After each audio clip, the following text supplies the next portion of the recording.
I'm just going to do this because I have to say it. Look, Monty, I don't even know why I'm doing this because he's on the show, so I guess he is associated with me, but he didn't tell me any of these opinions and we've never discussed them before. I have to say the talent I am actually the most disappointed with in all of League of Legends is fucking Dracos of the LEC, mate.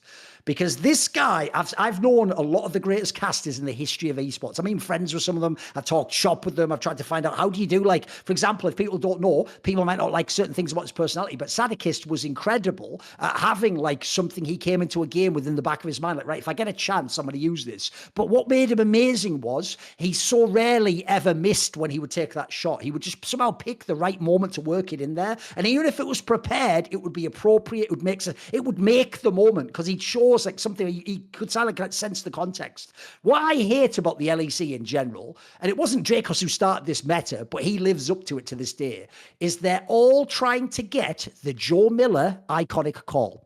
Every big game, especially international, is just about fuck the game and the context. Can I get the line in there? And Dracos is the most criminal version of this because I actually think his talent actually exceeds most of the other talents. I think he's actually probably skill-wise, he could be the best in League of Legends. But he is so fucking cynical. Like when I was writing my night piece, I went and watched loads of montages a night to get myself in the headspace, right? Bro, there's a whole montage. Remember, he was the MVP of fucking MSI. There's a whole montage of MSI 2023, and every single fight is like this, Monty. It's like, and they're coming in on them, scatter the weak. So Syndra from mid does it. Syndra's killing them. It's like they've scattered, and now that allows Ruler to come in, and Ruler's doing damage, and Ruler. It's just the whole Knight montage is just Ruler said every 3 words, and Knight almost is never said as a word as he like kills, does like an insane CC combo, flashes over the wall. Like even when he does the best one, they never say the word Knight. He just keeps. It's because in his mind, Monty, he's gone into that game deciding Ruler is the best player, and Ruler's going to carry this game. And what he's trying to do is create a moment that's iconic for when Ruler pops off on the Zeri and does the ace, right? And in doing so, he's even doing the force that I hate, where you force it in a way that like it would sound cool, but because it didn't fit, you end up like a Hollywood hack. You just said something cliched. So there's one moment where they try to dive onto fucking Ruler in a team fight, like just below the river near the dragon. And when they try to dive on Ruler, he just says, I think it's BLG even playing, he just says some line like, to beat a god, you've got to become a god. And it's like, if you stop and pause, that means nothing. That means actually not. In League of Legends, that means nothing. Like, you actually, guess what? To kill an ADC champion, you don't have to be a god. Like, what?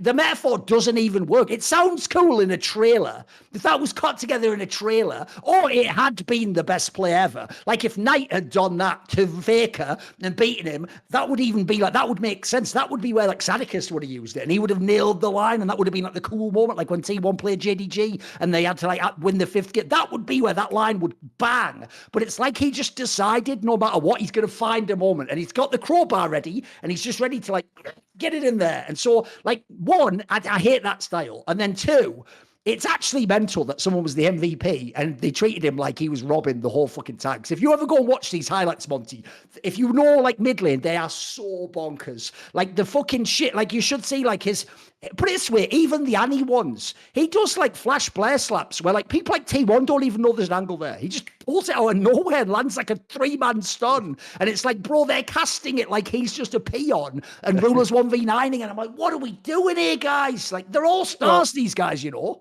I think that the LEC in general is relatively guilty of this because the LEC basically became the narratives league. Sure. And they saw success with it. That's why, you know, it starts with success. The LEC's success came from selling narratives.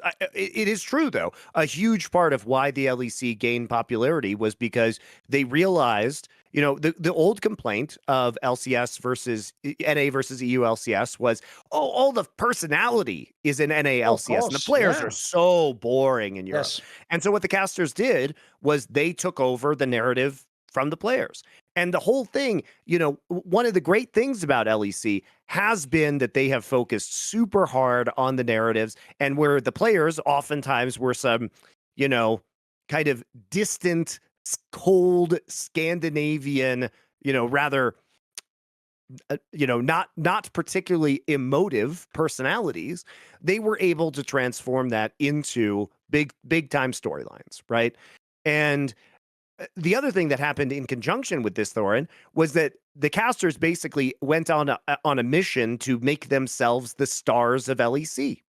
You know, all of the True. skits, the Yeah. music, everything like that. And I say this as somebody, I'm not criticizing it. I like this about LEC in many ways.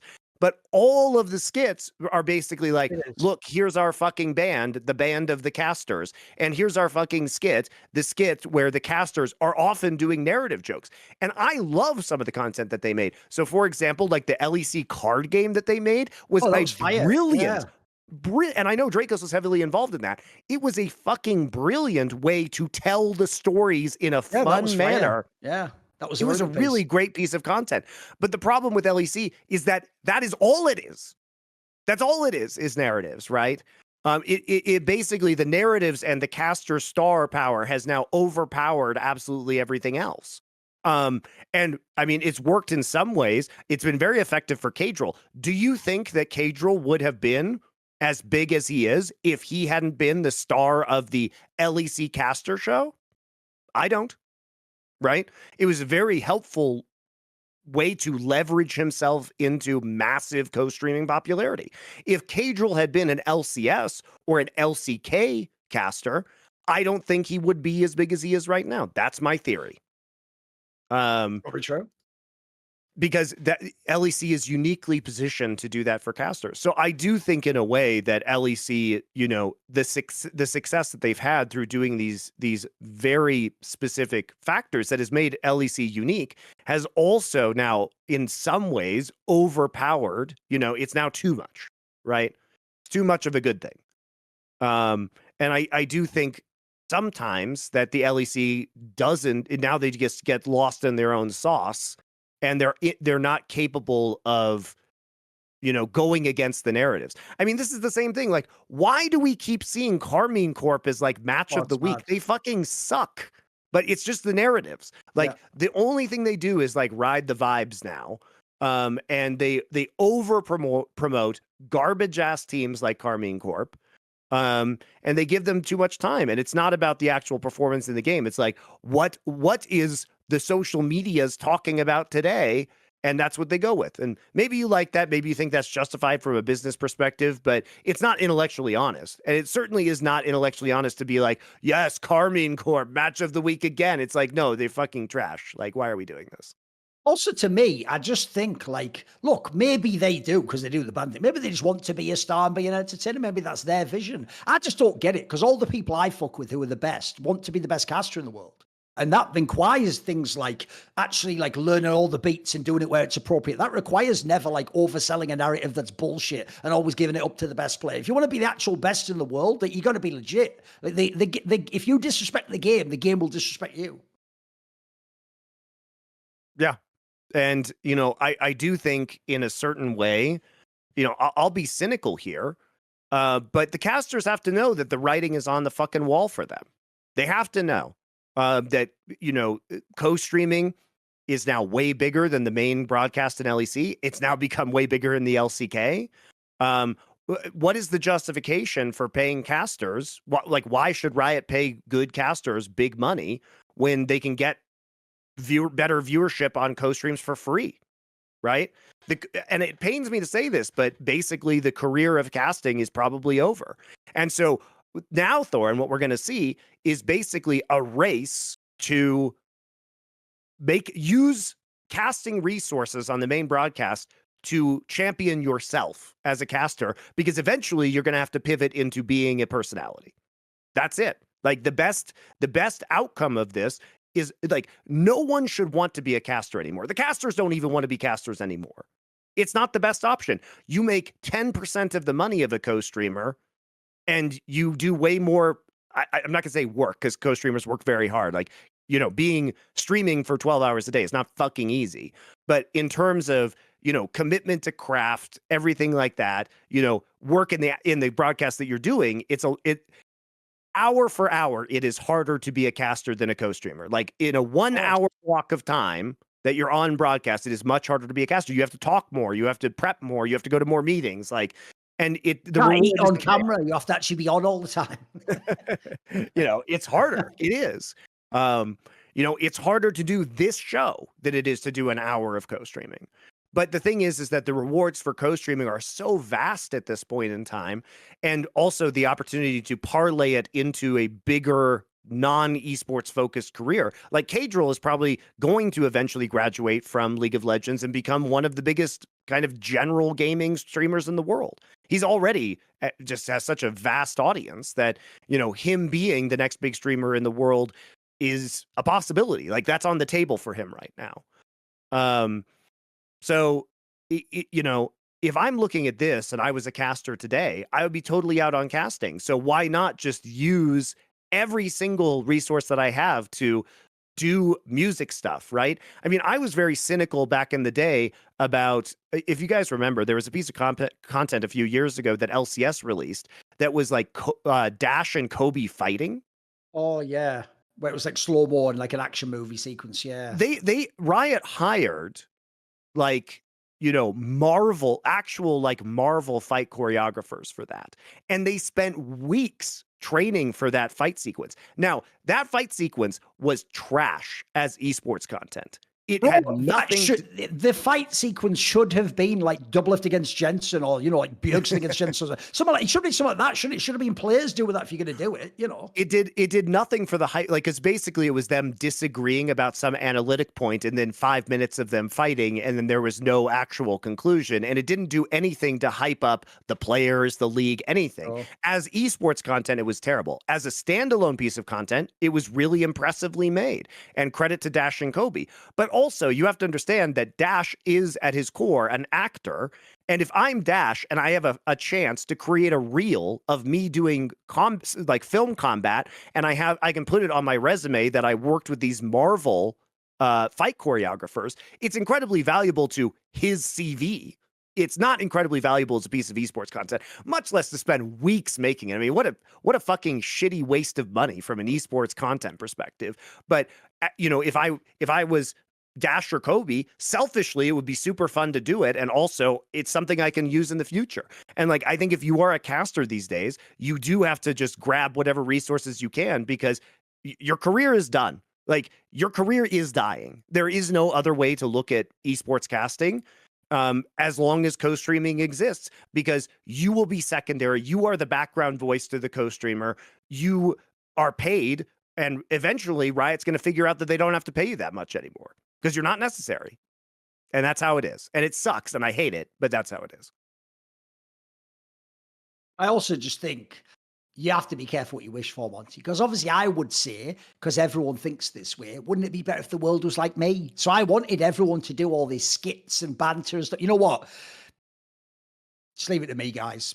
It's not working for you guys. Like, they do this in Counter-Strike. Like, ESL still does this, Monty, where they'll get a funny skit idea. We would have done it for Flashpoint. They get a funny skit idea from a movie, but then instead of it being a 30-second joke, it's the whole scene. And eventually, like they did a great one the other day. They did it where instead of Joe Rogan, it was Moses. Actually very funny. It was called Joe. Yeah, but the problem is it's like a 5-minute segment, Monty. Yeah, and they do it, and it's like you've killed the joke. You know what I mean? Like, the joke was great if it was like a 1-minute one or a 30-second one.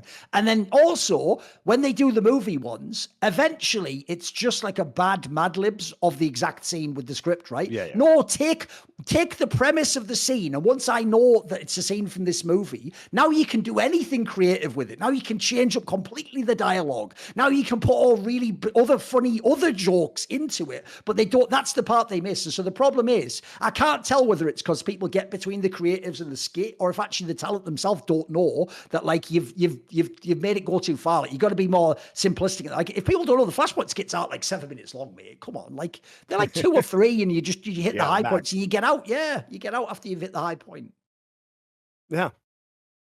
Anyway, so this is all to say that, like, I think Dracos is a good caster. I think that the sin of LEC is that they're too lost in the sauce right now. And unfortunately, Riot has created an atmosphere where it's not even productive to not be lost in the sauce. Like, you literally, it's like fucking crabs in a bucket at this point in time with casters.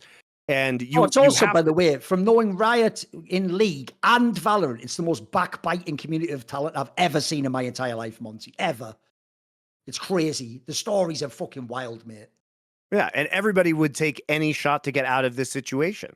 Yes. So it really is very petty at this point in time, and especially because Riot is just like getting rid of Dash, getting rid of Quickshot. Now you know the dangers there. You're not going to take risks. It's all about the land grab of getting as much as you can get for as long as you can get it, because the writing's on the wall, basically. I mean, I've got a great way to explain the way Riot is different from other scenes because someone on my Discord said something where they were like, "Oh, I'll bet that like because they know that premise that you have all the production meetings and you agree on some of the narratives," and they took it too far. They were like, "Right," and then Riot tells you like, I want you to say these things, but then don't say this. And I was like, "Whoa, whoa, whoa, no, that's the one part that's very subtle, Monty. They don't tell you what not to say. They create an environment that would be so hostile if you said it that when you see someone give the wrong feedback or say the wrong thing, and suddenly, no matter who they are, their ass is on LEC or the LPL and they're never on LEC again, or they're on for 1 week. You just know, like in a true tyrannical regime, I will self-censor. I won't even, I don't have to be told not to say it. My brain will go, whoa, that might not be what to say, and then you won't ever say it. I'll do an example for you guys, a topical example. So probably a lot of you have been watching Shogun out there, and in Shogun, as it approaches, those spoilers if you haven't watched Shogun, like don't listen to what I'm about to say. But many of you have already watched it. It is very good. And at the end of the series, there's an implication that basically everyone, all the nobles are imprisoned by Ishido in Osaka Castle, and they can't leave, even though it's never really explicitly stated that they're hostages. Well, you can keep saying you can go anytime. It's just, you can't, obviously, You can't, And, it takes Mariko literally actually trying to leave when she knows she might be killed. Everybody knows that that's the case, but it's basically just implied. Like they're in this situation. You don't have to say anything because the stakes are so fucking clear as to what's going on, and nobody's going to stick their neck out there because it takes an insane amount of bravery to do something like that. And even though obviously that's hyperbole, it's not life or death stakes. It will kill your career. And you know what? If I was a caster and I saw what happened to Dash after he left Riot, I'd be scared because so many of these people have done nothing to diversify their career. They have not gotten any additional skills. Like they haven't gone out there and run their own businesses or tried other things. They have just been casters. They've been sitting there for a decade, just being like, I love working 2 days a week at the LCS, not creating their own content, not making themselves into other personalities, not really even streaming or doing anything like that in the game that they're in, much less trying to say like, oh, I would like to go do this other thing. They don't do consulting around the industry. They don't have any business acumen. They have no valuable skills outside of casting this game. And that isn't even a valuable skill anymore because the co-streamers usurp you. So within this metaphor, though, here's why I don't feel sorry for certain figures anymore. Because it's one thing, Monty, if in the world of Shogun, they grab you, imprison you, and kill you. Maybe they boil you alive. But in this scenario, Dash, actually, when he was on his outs, was like, let me please commit honorable seppuku. And then he let them just chop his fucking head off. So at that point in time, you know what? You would participate. You complicit.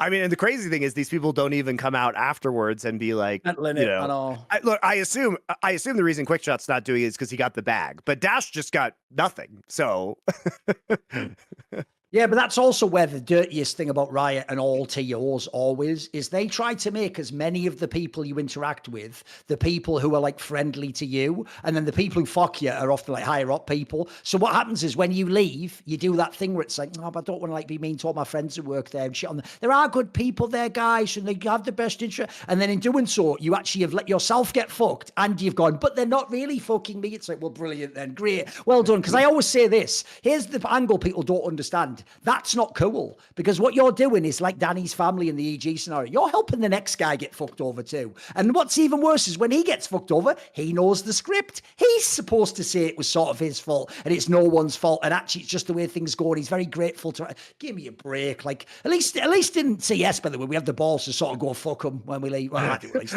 but the thing is, Thorin, they're not getting fucked now, and that's the point. Is that the fucking is inevitable? Obviously, like if you look at this from the outside, you're like, nobody is going to survive the fucking. The spiked dildo of Damocles is in front of your asshole. You're just making it so it doesn't happen this week. It's going to happen in a year from now.